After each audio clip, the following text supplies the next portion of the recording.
በስመ አብ ወወልድ ወመንፈስ ቅዱስ አሐዱ አምላክ አሜን። ግንቦት 11 ቀን ኢትዮጵያዊው ሊቀ ቅዱስ ያሬድ ያረፈበት ቀን ነው። ያሬድ ማለት ሙራድ ማለት ነው። የትውልድ ቦታው አክሱም ነው። ይህችም በኢትዮጵያ ሀገር ለታነጹ አብያተ ክርስቲያናት መጀመሪያ የሆነችና በቅድስት ድንግል ማርያም ስም የከበረች ቦታ ናት። አባቱ አዳም እናቱ ታውክልያ ይባላሉ። የተወለደው በ505 ዓመተ ምህረት ነው። ለትምህርት ሲደርስ ይስሐቅ ለሚባል መምህር ሰጡት። ፊደል አጥንቶ ቀጣዩን ሊማር ወደ እናቱ ወንድም ወደ መምህር ጌዲዮን ሄዶ ምንም ሳያጠና 7 ዓመት ተቀመጠ። በአንዲት ዕለትም መምህሩ ተበሳጭቶ አሰናበተው። ከሐዘኑም ብዛት የተነሳ ከዛፍ ስር ተጠለለ። ወደ ዛፍ ላይም ትል ሲወጣ አየ። ትሉንም ከዛፍ እኩሌታ ደርሶ ሲወድቅ አየ። እንዲሁም እስከ 6 ጊዜ ከወደቀ በኋላ በሰባተኛው ከዛፉ ላይ ወጣ። ቅዱስ ያሬድም የትሉን ትጋትና ድካም ባየ ጊዜ ወደ መንፈሳዊ መምህሩ ተመልሶ አባቴ ሆይ ይቅርታ አድርግልኝና እንደ ወደድክ አድርገኝ አለው። መምህሩም ተቀበለው። ከዚህ በኋላ ወደ እግዚአብሔር አልቅሶ ለመነ።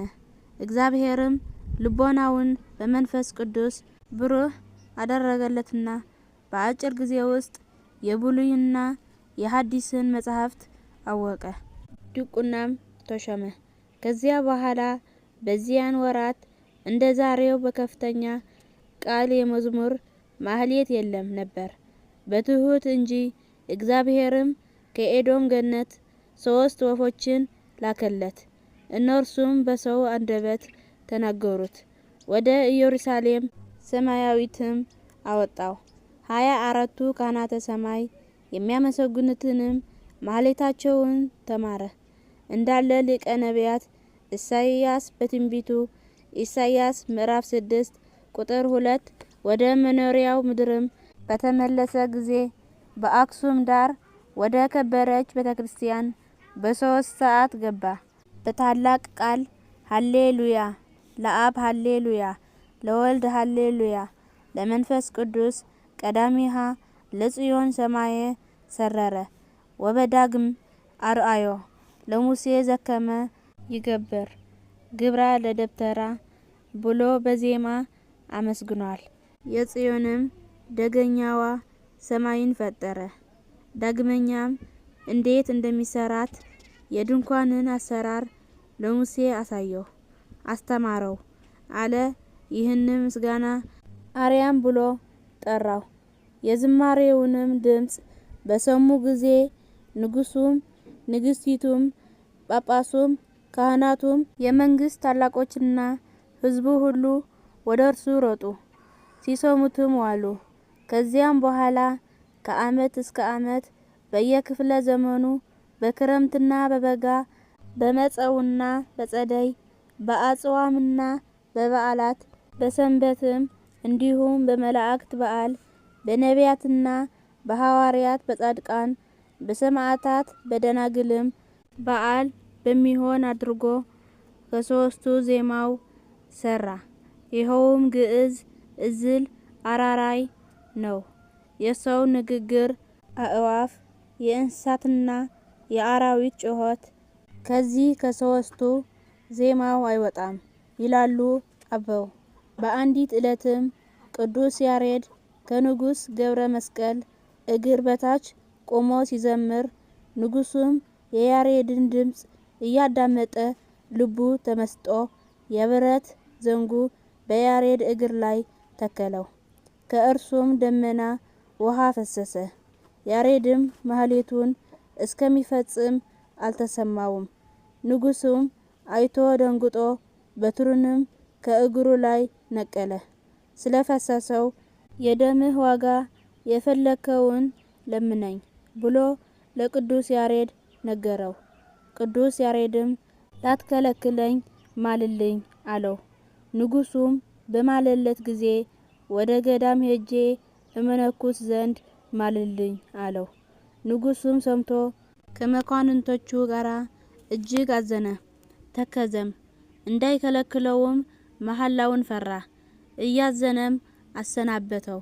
ከዚህ በኋላም ቅዱስ ያሬድ ወደ ቤተ ክርስቲያን ገብቶ በታቦተ ጽዮን ፊት ለፊት ቆሞ ቅድስት ወብጽዕት ስብህት ወቡርክት ክብርት ወልዕልት ብሎ ዘሩን ከነዜማው በመላእክት አንደበት ተናግሮታል።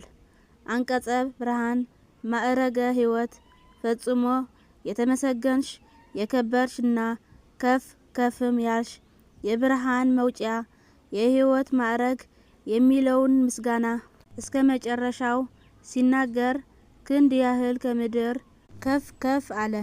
ይህ ጸሎትም አንቀጸ ብርሃን ነው። ከዚህ በኋላ ወደ ሰሜን አገር ሂዶ ገዳም በጾም በጸሎት ተወስኖ 5 የዜማ ድርሰቶችን በዜማ ምልክት ደርሶ እነርሱም ድጓ፣ ጾመ ድጓ፣ ምዕራፍ ዝማሬ፣ መዋስዕት ናቸው። ድጓ ማለት እስትጉብእ የተሰበሰበ ማለት ነው። ከብሉይም ከሐዲስም ከሊቃውንትንም ይጠቅሳልና የጌታን የእመቤታችንን የነቢያት የሐዋርያት የጻድቃን የሰማዕታት ክብር ይናገራልና ድርሰቱን በዮሐንስ ጀምሮ በዮሐንስ ፈጽሞታል። ዓለም በዘመነ ዮሐንስ ተፈጥራ በዘመነ ዮሐንስ ለማለፏ ምሳሌ ነው። ዮሐንስ አስተምህሮ ጾመ ድጓ ፋሲካ ብሎ በ4 አበይት ክፍላት ከፍሎታል። በ4ቱ ጸወርተ መንበር በ4ቱ ወንጌላውያን ምሳሌ ነው። ስጋውን እጅግ እያደከመ ኖረ። ገድሉን በዚያ ፈጸመ። እግዚአብሔር ስሙን ለሚጠራ መታሰቢያውን ለሚያደርግ የምህረት ቃል ኪዳን ሰጠውና አረፈ ይላል። ስንክሳር አረፈ ይላል። በሕይወት አለ ተሰወረ እንጂ አረፈ የሚል የተሰወረበትን ቆጥሮ የሚሉም አሉ። ለእግዚአብሔር ምስጋና ይሁን፣ አሜን። ለቅኔ የሚያስነግረው ቅዱስ ያሬድ ትምህርቱ አልገባው ቢል መምህሩ መምታቱ ያሬድ ሸሽቶ በዱር መቀመጡ ትሊቱን አይቶ መመለሱ ወደ ጉባኤው ገብቶ መምህሩን ይቅር በለኝ ማለቱ ይቅር መባሉ እግዚአብሔርን መለመኑ መንፈስ ቅዱስ ልቦናውን ማብራቱ በአጭር ጊዜ ውስጥ ማወቁ መጽሐፍቱን ማወቁ የማህሌትን መዝሙር ሁሉንም ማወቁ ወፎች በሰው አንደበት መናገራቸው ወደ ኢየሩሳሌም ሰማያዊ መውጣቱ ከካህናተ ሰማይ ጋር ማህሌትን መማሩ የዝማሬውን ድምፅ በሰማ ጊዜ ነገስታቱ፣ ጳጳሳቱ፣ ካህናቱ፣ ህዝቡም በሰሙት ጊዜ በተመስጦ ወደ እርሱ መምጣታቸው ሲሰሙት መዋላቸው ነው። የዓመቱን ቃለ ማህሌት መከፋፈሉ ነው። በያሬድ ድምፅ ገብረ መስቀል ልቡ መመሰጡ፣ ዘንጉ እግሩን መውጋቱ፣ ደመና ውሃ መውጣቱ፣ መፍሰስ ቅዱስ ያሬድ በታቦተ ጽዮን ፊት አንቀጸ ብርሃንን መድረሱ፣ ክንድ ያህል ወደ ሰማይ መውጣቱ፣ በጾም በጸሎት ስጋውን ማድከሙ፣ የዜማ መጻሕፍትን መድረሱ፣ የምህረት ቃል ኪዳን መስጠቱ ነው። የሚነጻጸሩት ቅዱስ ያሬድን በድርሰቱ ቅዱስ ዳዊት፣ ሰሎሞን፣ ነቢያት፣ ሐዋርያት ናቸው። የአእዋፍን ቋንቋ በማወቁ አዳም ከካህናተ ሰማይ በመማሩ ተክለ ሃይማኖት ሐዋርያት መላእክት ናቸው። በጾም በጸሎት ቅዱሳን ናቸው፣ ጻድቃን ናቸው፣ የወንጌል ናቸው። አገሩ አክሱም ጽዮን ነው።